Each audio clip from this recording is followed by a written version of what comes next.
Hello mga kapar, yung PC ko, tignan nyo po. Napakadilim. Madilim siya dahil may sira sa likod, sa loob ng monitor. Ito pala ay monitor ng computer. Ang brand nito is ProLink. Tingnan nyo po. ProLink. Tapos LED po siya.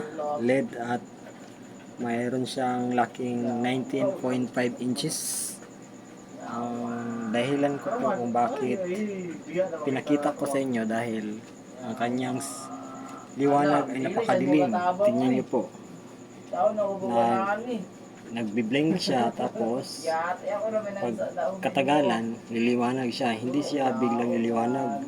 Hindi sa normal na PC, normal na monitor, kapag ito turn off nyo at saka ito turn on, malakas ang kanyang siga, yung ilaw. Tingnan niyo po ang yung ilaw. Pero ito napakahina ang kanyang ilaw. Ito po ay ProLink na brand. ProLink na brand, 19.5 inches. Kaya bubuksan natin mga kapar. Yan, tingnan niyo po. Sa akin po itong computer na to, hindi talaga maliwanag, kaya bubuksan ko. Tignan natin kung anong sira sa loob. A few moments later. Ayan, sa likuran, tanggalin muna natin yung power. Sa hindi pa natin iutin power pa, tanggalin muna natin yung source ng kanyang power. Source ng kanyang power sa monitor. Itong monitor. Source ng power sa monitor para hindi tayo kurinti. Yan, ito. Baklasin natin. Siguro na ako nung bigid na. So, dito yung sa kanyang CPU. Ito. Baklasin natin to para buksan.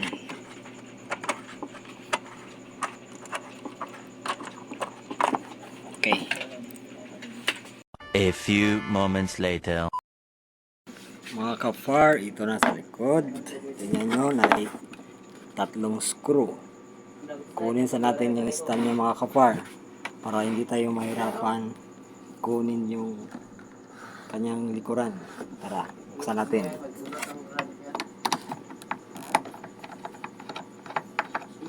Siya Island ba? Siya Island. Yan, screw.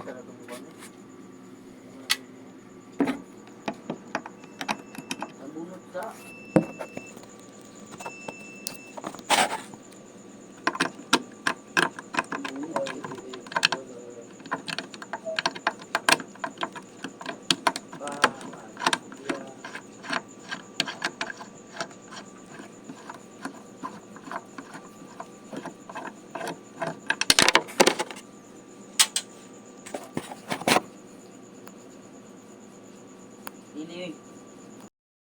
Ito na kapar, natanggal ko na. Tingnan nyo po sa likuran niya. Sa likuran niya kapar, walang screw. Walang screw yan. Walang screw. Sa yung front naman, walang screw. Ang gagawin natin, itong sa ibabaw. Ito sa ibabaw, babaklasin natin ito hanggang dito sa ilalim, dito hanggang dito. Yan. Yan sa tagiliran niya mga kapar. Dito tayo magsisimula sa ibabaw niya. Tara, gawin na natin kapar. Ito na kapar. Ito na. Tinanggal ko na. Ginamitan ko ng maliit na screw para bumuka. Dahan-dahan lang mga kapar para hindi Kuan ra ba, Victor? Ay, Masira yung ano niya, plastic. Sino?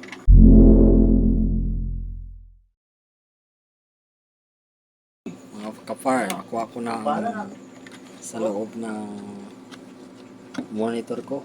Ito po. Yan, ito. Supply niya. Ito. Supply sa monitor ko. Ito po yung power supply ng monitor. Yung 220 volts.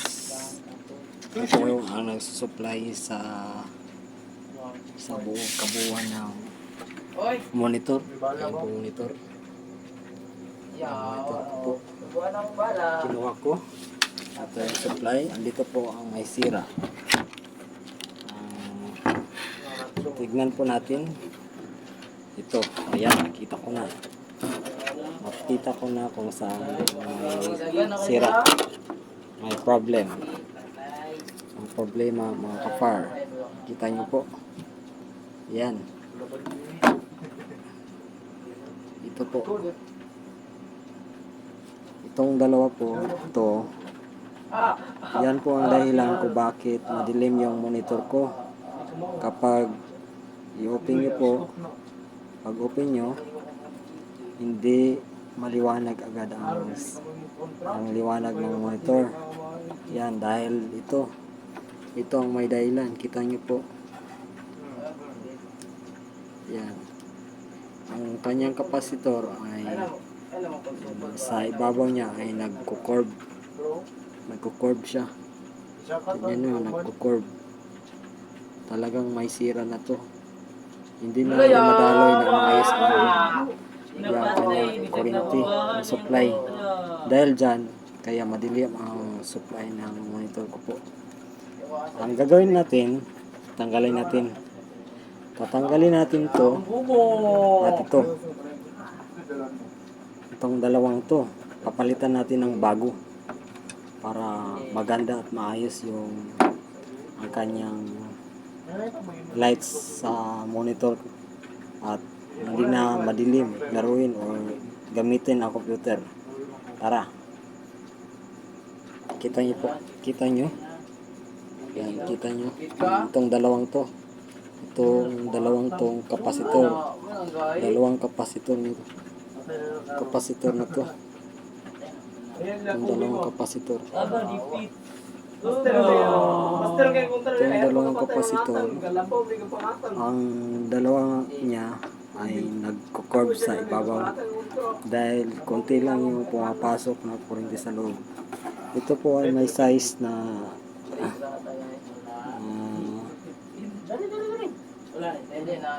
860 microfarad o 25 volts. Itong maliit is yata is ilan to? 25 volts and itong isa po 25 volts. Teka, kunin sa akin. Kunin ko na ito yung nakaharang. Itong nakaharang na itong puti na to. Nakaharang na puti. A few moments later. Ito na mga kapar. Natapos rin ang ginawa ko.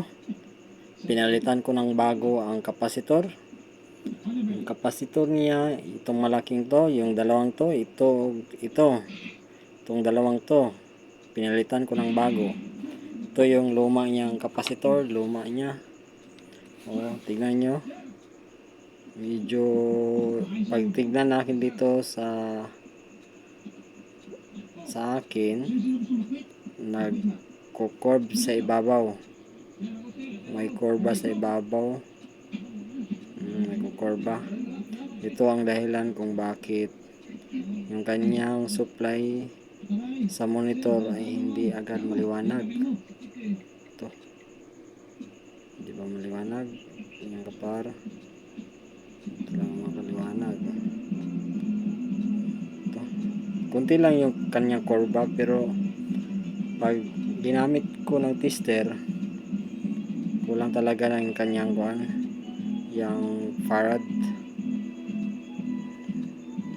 Kulang talaga yung supply niya. Itong capacitor na to, electrolyte capacitor. Ang tawag nito ay electrolyte capacitor.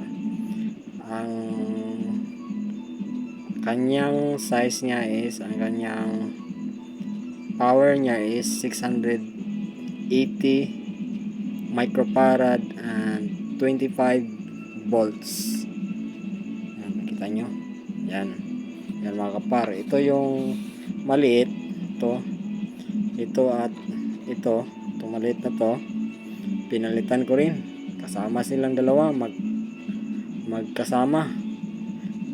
Pinalitan ko rin. Dahil sa tingin ko sa ibabaw nito, nag-curve pa rin. Kunti lang naman. Pero malaki rin effect sa monitor. Pinalitan ko. Ito po ay 220 microfarad and 25 volts. Ito na. Ito na mga kapar. Nilagay ko na. Inayos ko na. Gamitan ko ng soldering iron. Itong dalawang to. Pagkatapos, nilagyan ko ng glue para kapag puputok to, hindi madadama yung backplate ng monitor. Dahil ganito talaga kapag ang capacitor ay naghihina, lumilipad to yung cap nito. Kaya nilagyan ko ng stick glue. Yung original niya ito is yung puting anong tawag yun, puti yung nilagay. Ito pang nilagyan ko ng stick glue para napakatibay yung niya pagkalagay. Itong dalawang to pinalitan ko na. Ito pala yung kabuuan ng supply ng monitor. Yung supply, dalawa to klase ng board na sa loob ng monitor. Ito lang yung malaki ang supply ng monitor. Yung isa, yung lang yun, sa connection sa LCD, lead, connection sa lead patungo sa loob ng lights niya, yung isang board. Pero ito yung talagang nagsusupply sa lahat ng control, lado sa kuryente lahat. Ito na. Yan. Ito yung sa lalim. Ang gawin to, ibabalik ko na. Dahil pinalitan ko ng bago. Itong bago. Itong dalawang to. Pero sa personal lang tignan mo is talagang nagko-curve siya talaga. Curve siya talaga konti. Yan ang dahilan kung bakit ang monitor is hindi malinaw, napaka dilim, dahil kulang yung supply ng kuryente nito. Tara mga kapar, ibalik na natin sa loob ng sa monitor. Here we go. Ito na mga kapar, ilagay ko na sa loob yung supply. Itong itim na ito, naka-cover ng itim. Ito kapar, yan nilagay ko na. 4 na screw, 1, 2, 3, 4 na screw, at may screw yun sa gilid. Ito sa gilid. Yan ang supply kanina kinuha natin. Supply kinuha natin. At yung supply sa patungo sa yung board sa kabila. Ito yung board sa kabila. Yan ang board sa kabila. Andyan na lahat yung connection.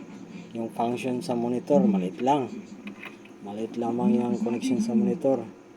Hindi ito tanan lahat yung yung vertical, horizontal para sa monitor, sa lead. Ito sa lead. Yan. Andyan din ang yung connection, lahat. Andyan na lahat. Connection patungo dito sa lights, sa lead. mga kulay niya. Yan, ito, patungo dyan. Itong sa kabila, ito po yung lights patungo sa yung lead sa harapan. Yan ang dahilan. Dyan, yung pinalitan natin ng kapasitor, dyan papunta.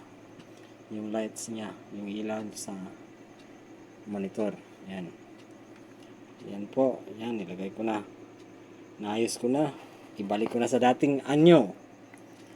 Yan, ibalik ko na par. Ibalik ko na sa dating anyo niya kapar. Yan. Ibalik ko na. Ito, yan. Yan. Ayos, mga par. Malapit nang matapos. Ito na, nabalik na yung kabuuan niya par. Ito. Yan, sa ibabaw. Yan, gamit ko na. Sa ibabaw. Yung screen niya, yung ano niya, yung frame.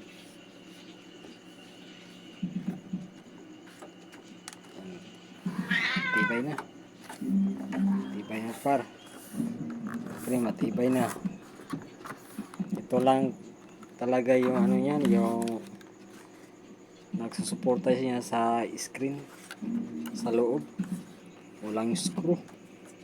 Ito talaga ang mga lead bago ngayon. Walang screw. Ito lang nagsusuporta. Kung babaklasin mo, ito lang sa babaw. Itong pagilid. Ganon, babaklas mo na. Dahan-dahan lang para hindi masira yung plastic. Pero okay na, binalik ko na. Balik ko na yung stand niya par. Ito yung stand sa likod. I-screw ko yung likuran niya. Ito yung likuran niya. Balik ko na lang. Ito na lang ang kulang. Ito, ready to lights na par. Lagay na natin ang sa likuran niya. Kompleto set na set. Galing sa CPU patungong monitor. Yan. Ito na i-power up yung monitor. Tignan natin anong resulta.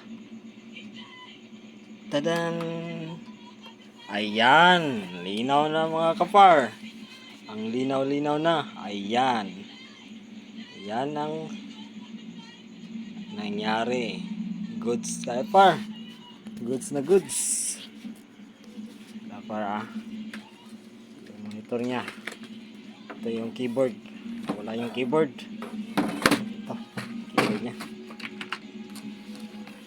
Yung keyboard niya. Ayan. Yung mouse niya pala. Yung mouse. Ano yung mouse na yun? Ayan. Ito pala yung mouse niya. Okay.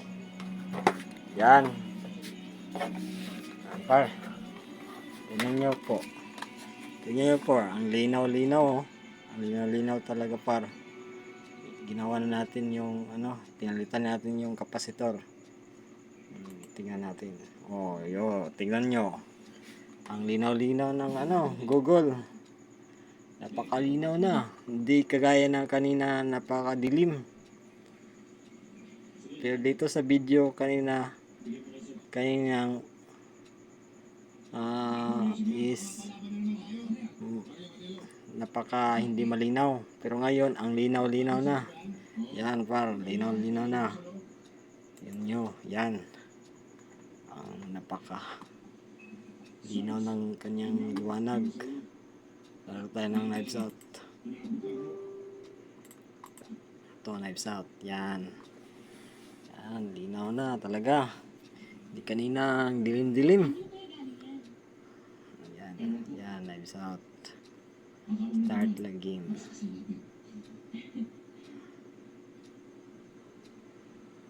Okay, yan na par. Yan na talaga par. Hindi kagaya kanina, hindi malinaw. Napakadilim.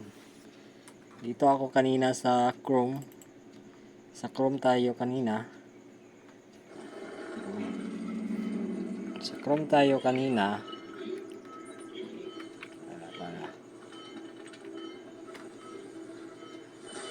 Sa Chrome tayo kanina, napakadilim. Talagang may kaiba talaga. May kaibahan talaga. Hindi kagaya ngayon. Napakalinaw na ngayon. O, yan. O. Normal brightness lang yun para. Hindi yun pinataas ko yung brightness. Normal lang talaga.